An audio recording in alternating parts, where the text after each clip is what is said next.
नमस्कार प्रिय नगरवासियों, सप्रेम वंदे।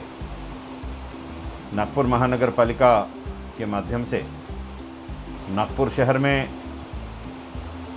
टीकाकरण का कार्यक्रम शुरू था। 45 साल से लेकर के 60 साल तक की आयु के नागरिकों के लिए और 60 साल से ऊपर की आयु के नागरिकों के लिए यह व्यवस्थित रूप से महानगर पालिका के माध्यम से यह टीकाकरण प्रतिदिन किया जा रहा था। एकाएक सरकार की तरफ से वैक्सीन की कमी होने के कारण पिछले एक सप्ताह से नागरिकों को बहुत तकलीफ का सामना करना पड़ रहा है।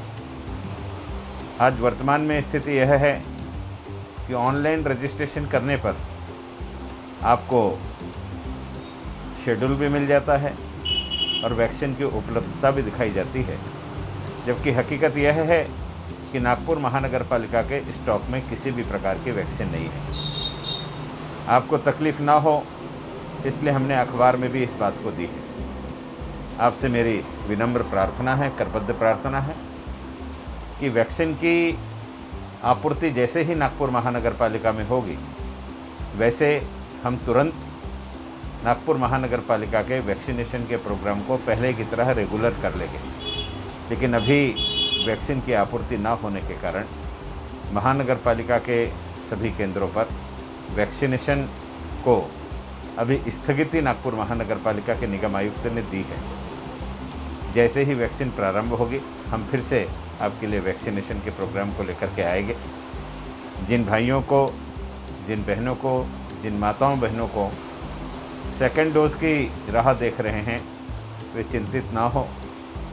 आपको बहुत जल्दी जैसे ही शासन की तरफ से वैक्सीन आएगी हम महानगर पालिका के माध्यम से वो सारी वैक्सीन उपलब्ध कराने का विश्वास दिलाते हैं।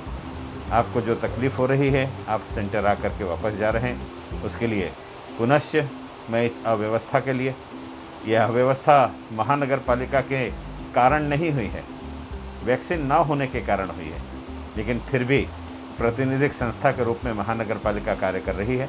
इसलिए आपके कष्ट के लिए मैं महानगर पालिका की ओर से क्षमा ज्ञापित करना चाहता हूँ। साथ ही साथ जिन बंधुओं ने 18 साल के लिए, 18 साल से 44 साल की उम्र के लिए अपने नाम दर्ज कराए हैं, उस साइड में भी बहुत बड़े प्रमाण में अभी नए नाम दर्ज नहीं किए जा रहे। वैक्सीन महाराष्ट्र सरकार की तरफ से जो आई है यह प्रातिनिधिक स्वरूप में बहुत कम संख्या में आई है और सरकार के निर्देश है कि अभी केवल 3 सेंटर में ही ये वैक्सीन लगाई जाए और 3 सेंटर में भी एक निश्चित आंकड़ा दिया गया है कि इस आंकड़े से ज़्यादा ना लगाई जाए और उस कारण उन 3 सेंटरों में वैक्सीन लगाने का काम महानगर पालिका के माध्यम से किया जा रहा है। आपको वैक्सीन का शेड्यूल अगर आपके मोबाइल पर आया है तो जिस संबंधित जगह का आया है उसी जगह आकर के आप वैक्सीन लगाइए।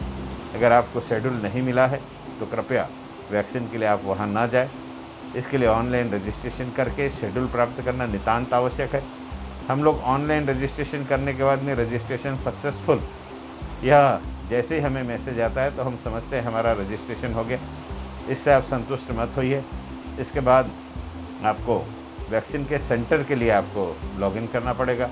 वैक्सीन के सेंटर के बाद कौन सा स्लॉट आपको चाहिए वो स्लॉट आपको लॉगिन करना पड़ेगा और जब यह सारी चीज़ परिपूर्ण हो जाएगी तो आपको एक शेड्यूल मिलेगा और शेड्यूल मिलने के बाद आपकी ऑनलाइन की प्रक्रिया पूरी होगी। इसलिए इस पूरी प्रक्रिया को करने के पश्चात ही हमारे नौजवान बंधु भी वैक्सीनेशन के लिए अपने घर से बाहर निकले, बगैर शेड्यूल मिले ना जाए, ऐसा मैं उनसे भी निवेदन करना चाहता हूँ। आपको इन सारी व्यवस्थाओं के कारण गलती भले महानगर पालिका की नहीं है, सरकार के तरफ से वैक्सीन आती है तब महानगर पालिका लगाती है, लेकिन हम है तो आपके एक प्रतिनिधि और राज्य के भी प्रतिनिधि के रूप में वैक्सीनेशन हम कर रहे हैं। इसलिए आपको हो रही इस त्रुटियों के लिए, इस खामियों के लिए जल्दी ही जैसे ही वैक्सीन आएगी हम उसको सुधारने का प्रयास करेंगे, यह विश्वास दिलाता हूँ। आप लोग परेशान न हो इसलिए आपसे चर्चा करने के लिए मैं आपके बीच आया हूँ। कृपया मेरे इस निवेदन को आप स्वीकृत करेंगे, ऐसी मैं विनती आपसे करता हूँ। बहुत बहुत धन्यवाद।